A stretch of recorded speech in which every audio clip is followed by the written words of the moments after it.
String theory, heralded as a potential theory of everything, has been dominant in theoretical physics for 30 years, with more scientific papers arising from it than any other theory.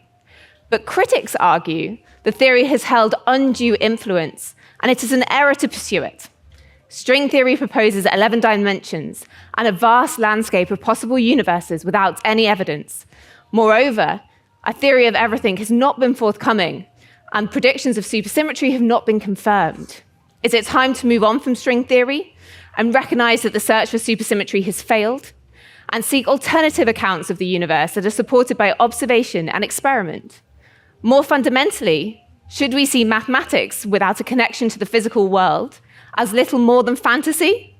Or is the continued dominance of string theory justified by its potential to unify our understanding of the universe once and for all? So, on to our speakers. Roger Penrose is a world-renowned mathematician and Nobel laureate in physics. He is best known for his work on general relativity and sharing the Wolf Prize for Physics with Stephen Hawking for his work on black holes. Eric Weinstein is an American podcast host, managing director of Thiel Capital, and a doctor of mathematical physics. Brian Greene, on the screen here, is a professor of mathematics and physics at the University of Columbia. He's famous for his groundbreaking discoveries in superstring theory. Tasneem Hussain is a theoretical physicist, writer, educator, and author of Only the Longest Threads.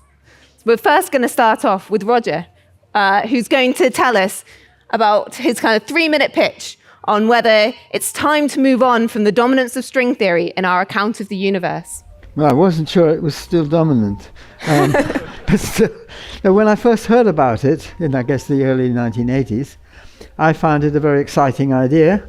It looks as though you could use these sort of, well, these surfaces, Riemann surfaces, as a replacement for things like Feynman diagrams in talking about quantum field theory. And it looked very like an exciting idea to me. But then it rapidly became, at least the story was, and I didn't understand it well enough to see why it had to be like this, that it only worked originally in 26 dimensions. So it meant that space had 25 dimensions and time had 1 dimension. My reaction was, okay, well, that's the end of it as far as I'm concerned, because space doesn't have that many dimensions. Of course, I understood that the idea somehow that several of these dimensions are tied up into little knots and things like this, but it just never struck me that this worked, because, well, the argument was somehow you could never excite the degrees of freedom which are involved in these tiny little extra dimensions.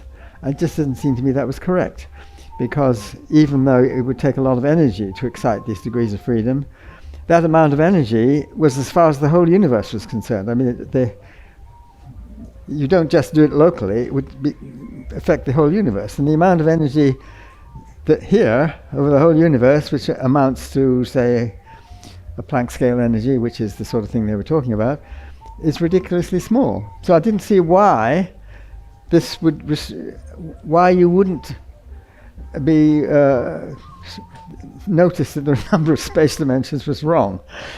I just never took it seriously for that reason. But then it became very much an in thing, and so I had to pay some attention to it and make critical remarks, which are probably too naive, I expect, in my various books. But I've never been a fan of the idea. As I say, initially I thought it was a very beautiful idea, but since it seemed to require all these unreasonable extra degrees of freedom, it's not just extra dimensions, there's all this stuff which you can't get hold of and doesn't affect the physics. So it didn't make too much sense to me, I'm afraid. Okay, thank you. Next, Brian Greene. Is it time to move on from the dominance of string theory in our account of the universe? Happy to say a few words on it. Again, apologies that I couldn't join you in person. It looks like a wonderful gathering. I would suggest at the outset that the framing of the question suggests a radically incomplete understanding of how science actually works. I mean, I'm happy to engage in these kinds of discussions. I think they can be illuminating for the general public and they're enjoyable to have, so I have nothing against them. But the idea that we would sit here and pronounce how science should or should not move on from this or that idea misses the point of how science actually works. science is an endeavor carried out by scientists who generally have an enormous amount of training, an enormous amount of experience, like Roger and others in the discussion here. And the choice of what to work on by design is left to the individual, what they find interesting, what they find exciting. So people will continue to work on any given subject so long as it continues to bear fruit and give interesting results that inspire yet other avenues of research. And that's what's happened in string theory. And that's why people have continued to work on it. And when the theory and the ideas begin to dry up and they're no longer bearing fruit, then individuals will move on. And certainly some string theorists of the past have moved on to other ideas because they lost interest in this or that avenue of research. And they do other things. And that I applaud. That's a wonderful way in which science can be rich and self-propelling in order that the endeavor of trying to understand the universe will continue. When it comes to string theory itself, where have we gotten? I think that's a conversation that we will continue to pursue in our discussion here. But briefly put, in 30 seconds, string theory is the most potent and powerful approach that we have discovered as a species for blending general relativity and quantum mechanics. And putting these two pillars of scientific understanding together is vital to understand things like black holes and the Big Bang. And indeed, string theory has made its greatest mark in understanding black holes. So is it something that is worthy of pursuit? I think the answer is yes. Obviously, thousands of others around the world think the answer is yes, but it's not for us to pronounce. It's for the marketplace of ideas to decide, and scientists will vote with the most precious resource they have, which is their time. And so as long as scientists think that it's worthwhile to work on string theory, they will. And when they don't think it's worthwhile, they won't. That's about it. Thanks very much, Brian. Tasneem. So I find myself in complete agreement. I feel like I'm almost taking up where Brian left off, in the sense that I do think science is a self-correcting mechanism. And especially for theoretical physics, when all you're doing is, you're sitting down and writing these equations and thinking about things in your head, it's very hard to put that kind of work into something if there's no pull in it for you. So there has to be something that appeals to you. And to that point, I just want to say that one of the criticisms that leveled at string theory is that it was supposed to be the theory of everything, and it hasn't turned out to be that. And it's had 40 years, and we don't have this one coherent theory of everything. To which I say, it's been 40 years, and the theory is still talking to us. It's very hard to explain what it feels like when you're doing math and the equations are talking to you. The closest I can get to it is saying it's like you wrote the theory, you wrote the equations, but they have consequences that seem to have an intelligence of their own. It's like if you programmed a computer, you would expect it to do calculations much faster than you, much more efficiently than you, which is probably why you built it. But you don't expect it to have this innate intelligence that is different to yours. The thing with string theory is that we may have misinterpreted in the beginning how much work was required, but the theory is still telling us things. Yes, it's been 4 decades, but it's built a lot in that time. It's a very robust, consistent mathematical framework. And I think it's very easy to underestimate what a feat that is, because something this huge and just structurally coherent, it doesn't collapse in on itself, that in itself is something worth looking at. And string theory has led to many new ideas along the way. Sometimes I feel like we criticize it because it's still called string theory, but that may just be an accident of history. I mean, it's not a theory of only strings anymore. Is it a theory if it doesn't have testable predictions? But then again, we call atoms, right? We know they're not indivisible. So maybe it's just called that as a historical accident. But whatever this framework is that's developing, it's giving us a lot still. It's telling us a lot of things. And while the equations are still talking to you, I think it's very hard to stop listening. And I don't see why we should. Thank you very much. Eric. So rather depressingly, I very much agree with Brian, because it is a marketplace of ideas, at least in theory. And as long as there are equations and ideas and people who wish to explore them, the ideal of the scientific community is that we should do exactly that.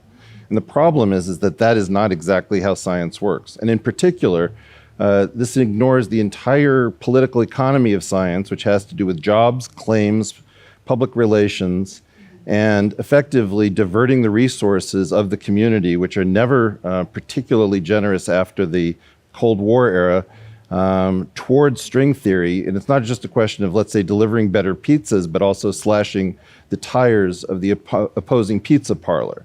And so the real problem is that we keep talking about what we're comfortable with, which is the nature of the ideas. What I'd like to do is I'd like to use most of the 3 minutes for debate. So I'm just going to say one thing about this. String theorists often say that's not how science works. And the concern about string theory is that string theory works like no other science.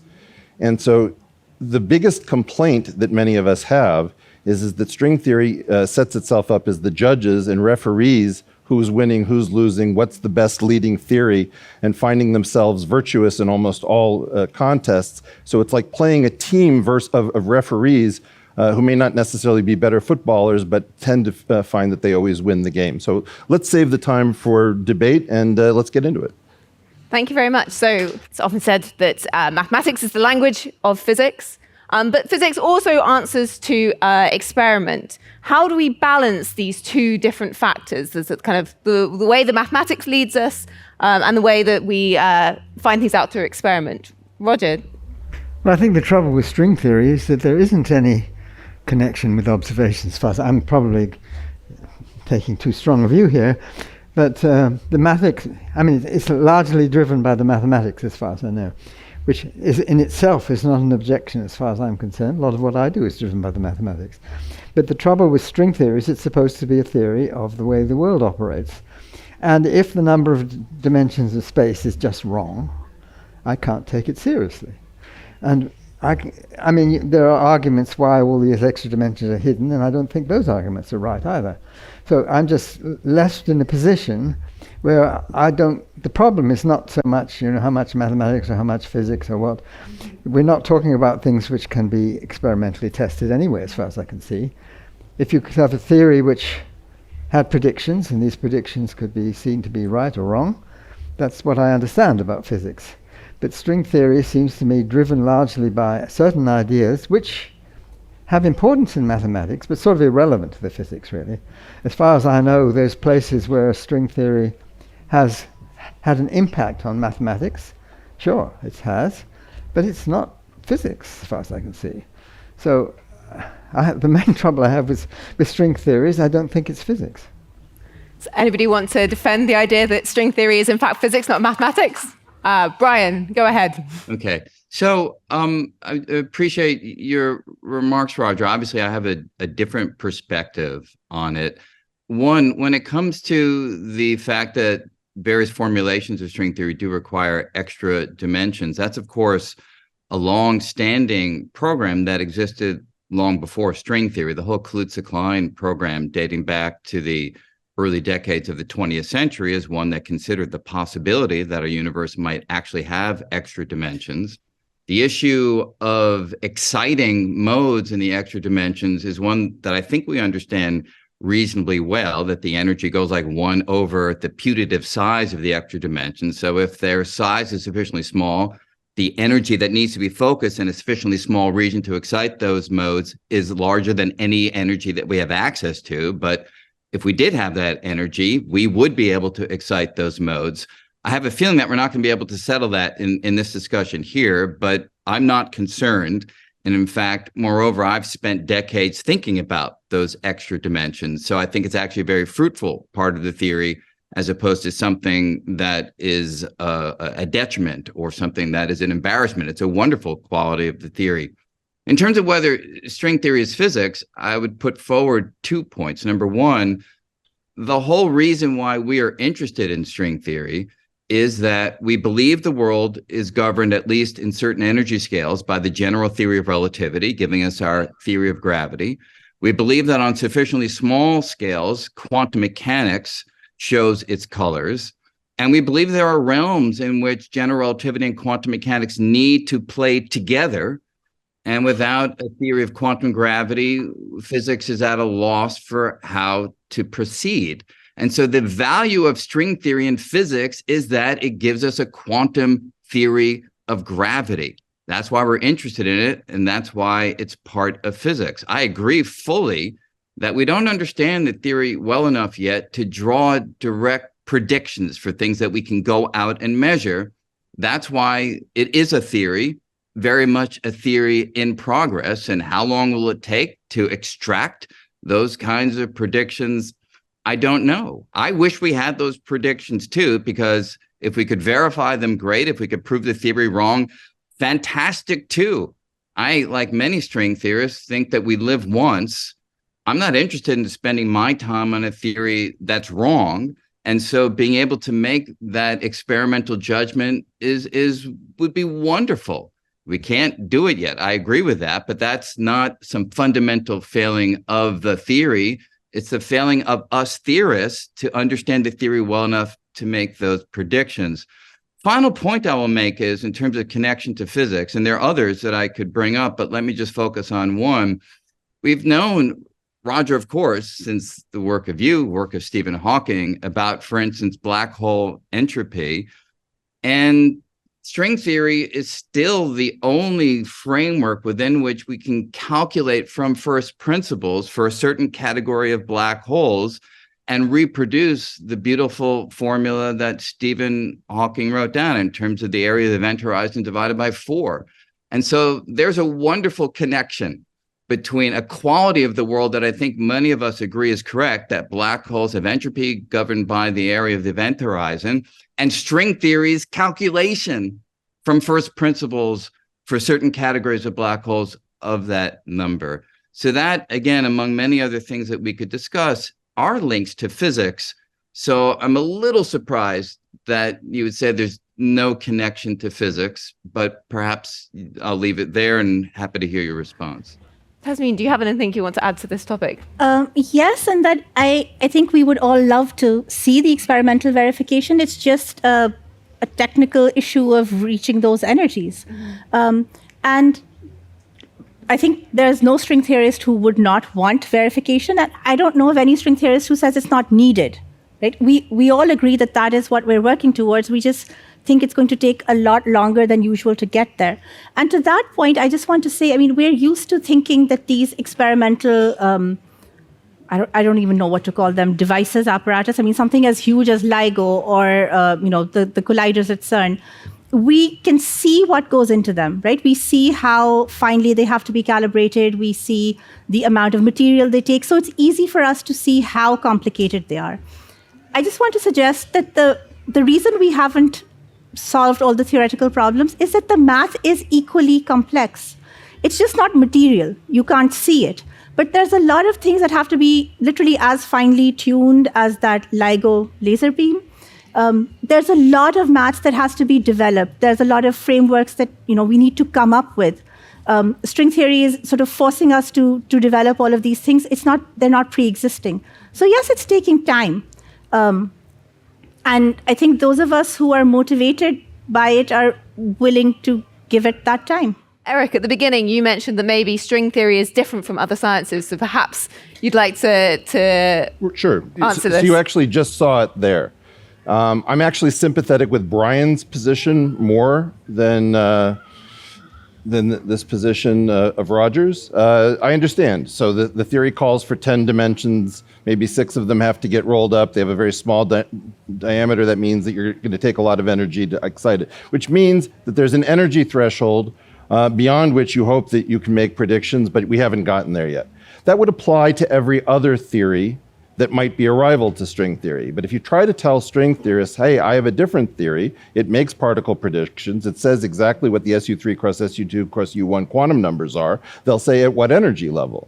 And you say, I don't know. And they'll say, well, then it's not a prediction. It's not, your theory is not real.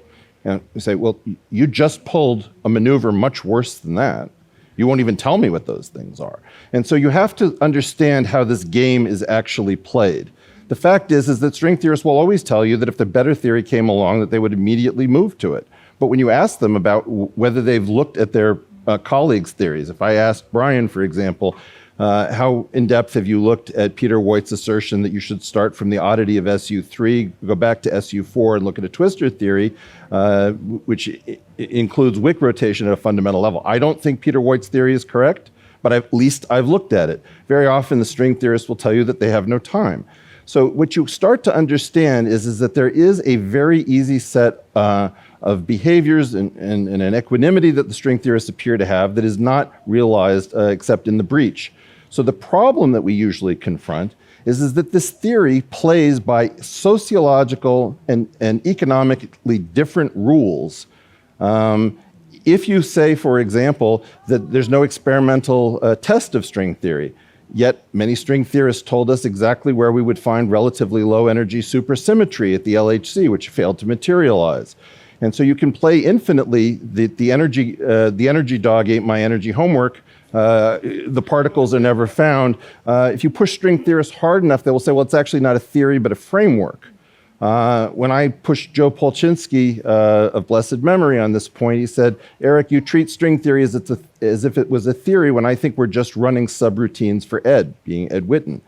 It's a very strange game, and not at all how science is played. So I believe that Brian is making a better point than Roger, no offense, but I believe that the point is actually that you're playing keep away according to rules that always favor string theory. It's like why you don't win in Vegas. It's because the house is always taking its vig and you can't possibly win. And so the problem here is that what sounds reasonable is reasonable at the first level. But then, I would ask Brian, what do you think about my explanation for why there are 3 generations of flavor chiral particles? I doubt you probably even know that I have an explanation, and it might be wrong. I'm not afraid of being wrong, but my feeling is I've studied your work, I've studied your books, your PBS specials, and there is no reciprocal interest because this community secretly thinks that it is smarter than the other communities.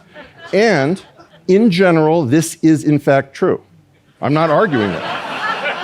What I am claiming is that level of intelligence has been misspent, and it has been directed by a tiny number of individuals. String theory is not in some sense dominant at the moment, but the pig went through the python. In the 80s, there were a huge number of jobs. Many of us were critical at the time. I moved into mathematics to avoid this thing. And in fact, what happened is that pig is working its way through the python as an affirmative action program for boomers and silent generation academicians who are exceedingly good at mathematics, but seemingly not so good at physics. And so there is no contact with the physical world, but an infinite mathematical game is played, and it is a self-consistent mathematical framework like many frameworks. For example, Chern-Simons theory in dimension 3 is not a theory of the world, but it leads to a quantum field theory, as we found out in the late 80s. The fact that we find out that quantum field theory has nothing to do with physics. It's a framework like calculus or linear algebra that is promiscuous. It sees other people. That framework is what the string theorists have been excellent in advancing. And some of these results do not prove that it is a physical theory, but merely that it is a mathematical framework. And we should be grateful to string theorists, but we should ask them, please clarify, would you say that linear algebra and calculus are physical theories? If not, then it would appear that most of the positive results are not really theories about physics at all. It seems only fair to call on you to respond, Brian. Sure. So I guess I would say, first off, that, and I do, of course, remember the period you're referring to, Eric, back in the 80s. And I do feel bad that some wonderful mathematicians and physicists who were not working on string theory found it difficult to get jobs and to get postdocs. I remember talking to Peter White back in the 80s. I gave a talk at Stony Brook, and he was working on some very interesting stuff, but the jobs weren't materializing in a way that perhaps he deserved, and it wasn't happening. And the problem is it's a finite resource. I wish we would just take half of the budget from the defense departments around the world and turn those into academic jobs for physicists, mathematicians, poets, literature specialists, language. I mean, that's really where the culprit is. Amen, Brian. But the problem is that the invective that was leveled from your community towards the other communities is the part that's ignored. See, that's the part, Eric, that I was there, and again, I wasn't in every room, so I certainly can't claim to say that didn't happen. If you were the recipient of that kind of invective, I will apologize on the part of the community, because that's never anything that one would want to do. You've always been the most decent of string theorists, but no. As you can see, I have no problem agreeing with Brian when he's right, and he's often right. The problem is that Brian is not representative of a community that refers to others as morons, as idiots, as wasting their time, as not really physicists, et cetera, et cetera. Ask any postdoc who passed through Stanford during its period of maximum euphoria for string theory. People come out very broken and angry. I remember David Kaplan giving an interview, David E. Kaplan, because there are two of them, where he said it took him a long time to realize that he wasn't an idiot because he couldn't understand what was being done and was being told that he was somehow mentally deficient. There was a real problem. There continues to be a real problem. Michio Kaku just said, put up or shut up. I'm not aware of Michio Kaku putting up much of anything. I've put something up, and the guy will not be quiet. I mean, at some level, this is an extremely aggressive, belligerent community, and unfortunately, we have the most kind and decent exponent of it. So I welcome any discussion with Brian Greene, because it's fantastic. Yeah, so again, obviously, a large community of 1,000 researchers is going to have a big bell curve of those who are able to play well with others and those who don't. I've been called moron by some people in the field at various times. It's an unpleasant thing to have happen, and it isn't the way people should talk to each other. So I'm glad that we totally agree on that. Getting back to sort of the physics side of things, I wish, and I'm going to echo what we've already made reference to, but I'm saying it in a sincere way. I truly wish I had enough time to investigate the various ideas and theories that are mailed to me, sent to me, put in front of me. And the problem is it's very hard to carve out the time to investigate theory after theory after theory, especially when I don't even have time to keep up with the rapid pace of development within string theory proper itself. So let me just finish one point. It's really not that I have no interest in other ideas and other approaches. And I would say that that's pretty much true of many of my colleagues as well.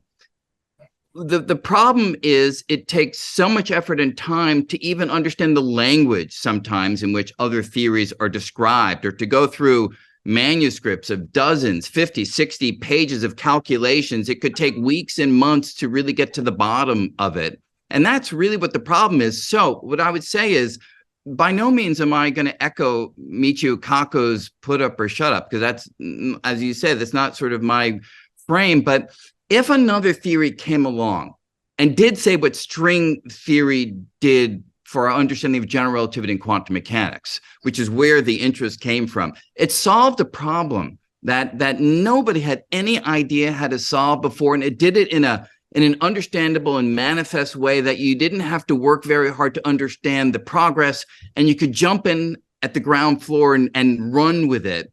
If there's a way even of your theory being put forward in a way that says, here's the problem that I've solved, here's the way it's consistent with everything that's come before, here's the advance it's going to give, and all you need to do is understand these three ideas, yeah, I would be open to learning about it. And so absolutely. Okay, so first of all, appreciate it. I appreciate the sentiment.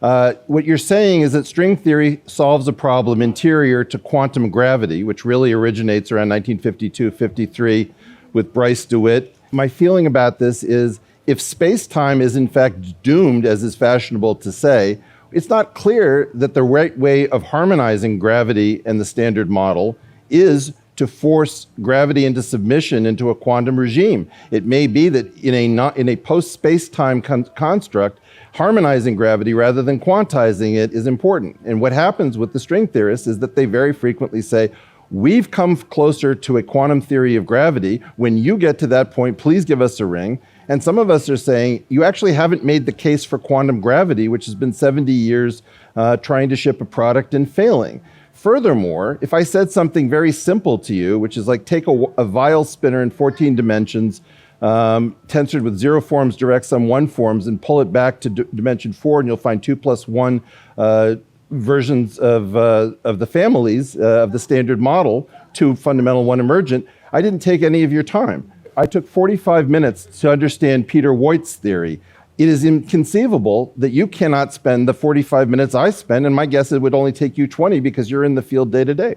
I'm going to jump in there. Hasnain, you have experience of working in the string theory community. Do you think there are any kind of institutional factors that are different in string theory than other areas of physics, or do you think it's kind of just like other areas? So I can only speak from my own experience, and from what I can tell is that the discussion that's happening here is something that happened. I mean, people are talking about politics that was there before I was active as a graduate student. So I don't really have any personal experience of that. I went into string theory because I loved it. I mean, nobody had to coerce me. There was none of that, and nobody had to discourage me. I got to do what I wanted to do. I mean, to some extent, I can understand, saying that there are particular fashions in academia, as there are in pretty much everything. And but I do think that if you are pulled strongly enough by something else, you pursue other things. I mean, string theory itself, right? It started out in the 60s. There were only 2 people who were championing it, Schwartz and Shirk, and that was it. But the idea itself had such a momentum that eventually other people got on. So I do think that we shouldn't have one exclusive theory. I mean, there should be other explanations, and there should be vibrant communities. But when a theory has come to a point where it develops that momentum, and there are that many people who are actually really invested in the idea, I think it'll just naturally come up. Thank you. So, Roger, we've discussed how the evidence might be slightly different from string theory, or not yet there in terms of observational evidence. What do you make of the appeal that people have to other types of evidence, such as principles that guide us, such as simplicity or naturalness or kind of mathematical beauty? Do you think these are things that can be used as evidence, or are they kind of supporting a fantasy? I think they can be used, but I don't see it in string theory. I mean, the trouble is that they claim it's such a beautiful theory. As far as I can see, it's a great mess. I mean, you've got the wrong number of space dimensions. You've got an argument to try and argue that you don't get enough energy to excite the extra dimensions. And I think that argument is wrong, actually, because the amount of energy is for the entire universe. It's not that you're building an accelerator to get up to a certain energy that's beyond the level of that accelerator. That's not the point. You've got that much energy, and all over the universe, things with a great deal of energy, and there's no reason why these shouldn't excite these extra dimensions. I think there's just a misconception in that. I don't want to go into it further, but it's a bit technical, but I think it's a misconception. I also think that string theory is not all that beautiful. It's not beautiful even as mathematics, which is part of the argument. You need all these extra dimensions, which we don't see. Well, it does nice things in mathematics. I would argue that there have been arguments which simplify certain mathematical expressions and calculate them further than had been done before using string theory arguments. That says nothing about physics. The theory, to me, is just in the wrong direction, and it's wasting a lot of time. And even the claim that you get the Hawking temperature or the Hawking entropy out of this, sure, we knew already what it was. Mm-hmm. Why does string theory, if you can do it again using string theory, it doesn't impress me very much. Mm-hmm. If you got a different answer, and somehow you could have observational evidence that different answer was correct, that would impress me. Mm-hmm. But there's nothing like that in what's been done. There's a lot of hype in the subject, I think, which I really don't go along with. And in a certain sense, there are too many theoretical physics communities which have wasted their time on this area, rather than doing what I regard as more interesting topics. Even the question of quantum gravity, which has been brought up here, bringing quantum mechanics and gravitational theory together, sure, that's a very important thing to do. But quantizing gravity, in my view, okay, it's an interesting exercise, but it's not the important thing in bringing them together. The important thing in bringing them together, in my view, is to explain why quantum theory works. See, quantum theory works for tiny little things, if you like, but when you do what's called making a measurement, or you talk about big things, it doesn't work, because there's something missing, something fundamentally missing from quantum mechanics. And what's fundamentally missing, I believe, one can give strong argument, is that features of general relativity have to be brought in. And those features indicate the level at which the collapse of the wave function comes in, and that quantum mechanics needs help, I'm saying. And it needs help because we see things which, if I take this glass and try and put it in superposition of here and there, you don't do it. It doesn't stay. I mean, it goes to one or the other. Quantum mechanics doesn't say that. Quantum mechanics is not just incomplete, as some Einstein and Schrödinger and people would say. It's not really quite correct. It's not correct because for large objects or for large displacements of objects, you don't get the answer we see in the universe. Now, to get that answer, my current belief, for quite a long time I believed, that you have to bring principles from general relativity. So that the combining of those two theories, the focusing on trying to quantize gravity, I think is a mistake. Okay, we would be nice to see a theory of gravity which, at the appropriate levels, agrees with quantum mechanics. But that's not where we need help in quantum mechanics. Where we need help is in the collapse of the wave function, which is a huge thing missing from the theory. And there are arguments which suggest very strongly that you need to bring gravity in.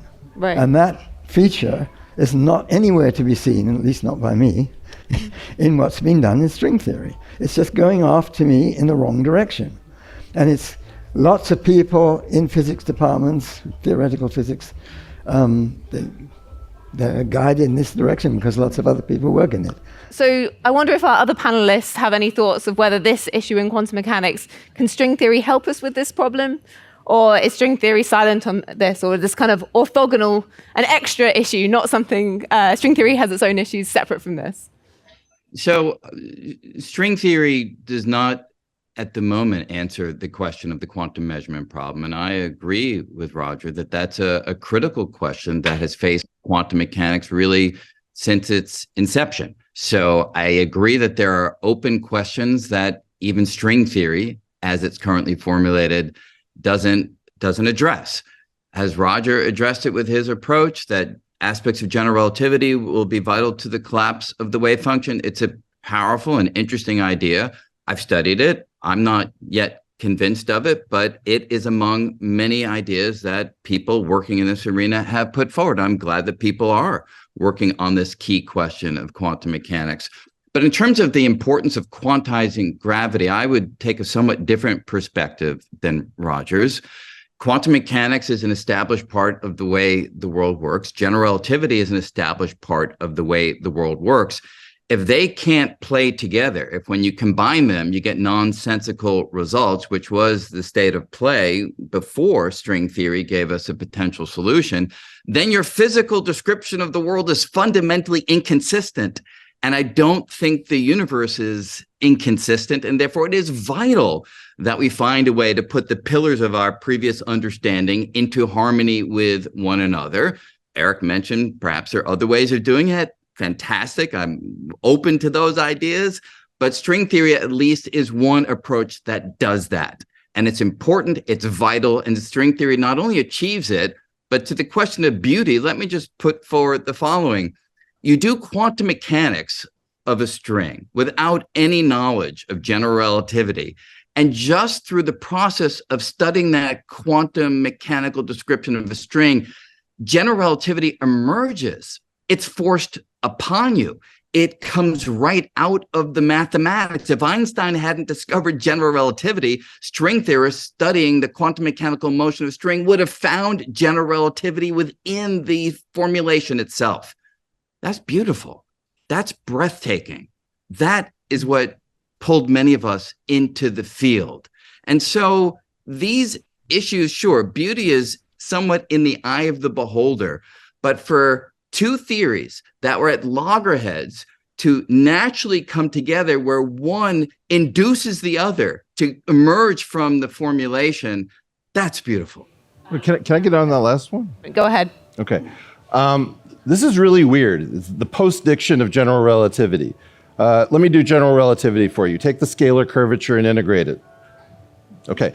That rediscovers general relativity in terms of taking the Euler-Lagrange equations, and it took under 5 seconds. This is not a fair way to go about things. We're now having the conversation about beauty and ugliness. A giraffe is beautiful, as is a 3-year-old child. And if I cut the head off a 3-year-old child and sew on the head of a giraffe, that is in some sense beautiful in two separate ways. If I take space-time and I put a Calabi-Yau threefold, complex threefold at every point, that has the feeling of a baby with the head of a giraffe. There's a certain way in which it's beautiful, particularly at the level of the analytics. So what I hear Roger talking about very often with twistors is a much more algebraic and geometric view. What I hear Brian talking about as beauty is the beauty of a renormalizable spin-2 field that's massless, falling out of the quantization of a string. These are different worlds. They're sewn together in a very unconvincing and ugly way. I don't want to rob Brian of the claim that there's beauty, because there's tons of beauty in the theory. There's also tons of ugliness and artificiality in the theory, as there is in general relativity, where the equations and the Lagrangian are beautiful, but the energy constraints are ugly and have a different origin and are meant to keep Einstein out of trouble. So what we have is a situation in which I feel like the audience never actually hears a debate about the underlying nature, and we stay on the surface level where we're talking about it's beautiful, it's ugly, it post-dicts, it predicts this. The real nitty-gritty of this thing is that Brian and Roger are both correct, and they're not coming to loggerheads in front of an audience for reasons that actually escape me. Would you like to come to loggerheads now? I didn't know we weren't. I thought we were in loggerheads. I was trying to say that all these extra dimensions are wrong, and that's fundamental to the theory. Surely that's a loggerhead if I ever thought of one. Isn't that a loggerhead? It's a very polite loggerhead, maybe. No, I mean, it's completely against the way that string theory has gone. I mean, originally, when I heard the idea of string theory and the space-time had the right number of dimensions, 3 space and 1 time, I thought it was a really nice idea. And it seemed to indicate that things could be finite, which would otherwise give you divergences and so on. Brings in beautiful ideas of Riemann surfaces and mathematics, which I like. I like the idea. I thought this is a great place to go. But then they decided, look, it doesn't work unless you have 26 dimensions. So I said, okay, you can work on that. I'm working on real physics. I mean, the reason that they present that these extra dimensions, you have to excite all these degrees of freedom, I think that argument is not correct. To have a theory which involves a space which has more dimensions, the number of extra parameters is infinite. I mean, it's not like adding an extra parameter in the theory. I don't want to go into it, but I don't think the argument is correct. And that there's that much energy to excite for the whole universe. I mean, if it's a few Planck energies or something, the whole universe has got lots of those. There's no reason why they shouldn't excite this one extra little bit of... Sorry, I shouldn't go into this, but I'm trying to say that I don't believe the argument is correct, that you can consider that these extra dimensions are free from being excited in current observation. If you consider the mass of the material making up the Large Hadron Collider, there's enough energy there to excite the W and Z bosons. Why'd you have to turn the machine on to actually create them? It's a question of focusing the energy. So I don't know why we're disagreeing on this point, but clearly there'll be a... I agree with Brian, by the way. You keep saying that, but that doesn't answer the question. Well, but what you're saying about 26 dimensions... Well, it's 26 and 10 at the same time. No, well, for two different string theories. I mean... No, you're talking about what fermionic and bosonic... and you've got... It's not consistent. The trouble is with string theory, as I understand it Right. now, it's not really a proper theory. Well, they usually say eventually it's not a proper theory, it's a framework. But That's a good way of wriggling out of it. yeah. Well, this is how they avoid actually having to put the same constraints on themselves as they place on others. And, even in the situation where you're talking about those dimensions, because it's Lorentzian, it's really 2 less than that, so it's 24 and 8. And these are octonionic dimensions. One of 3 octonionic 3 space generates all of the large exceptional Lie groups. It's an extremely interesting idea. The fact that this doesn't work is a different argument. And what Brian is saying is true. We can't feel neutrinos in this space, thank God, because they're tearing through all of us body and soul. But the fact of the matter is that with sufficient care, we can find the world that is hidden. I think what Roger's saying, the way I interpret it, correct me because he's right here, is how come everything that we can't see that you keep talking about, you also have the right to place just outside of our Umwelt, and therefore 40 years later, it's not really 30, it's 39, 40 years almost after the anomaly cancellation, you've revved everybody up, we're super excited, and we're left with a practically North Korean level narrative of the first string revolution, the second string, then Juan found the equivalence between gauge theory and string theory, and it's like, we're waiting, and the problem is everybody's revved up, and people have lost interest in other basic theories, and people are going to move off to quantum computation and AI, and we're going to be left with digging out of this for 50 years. Why doesn't the string theory community perhaps do something before that happens, like hold a series of conferences called Strings? What went wrong? Were we listening? Who else is out there? And bring other communities in so that we don't lose the fundamental physics enterprise to Sabine Hassenfelder and her adherents. So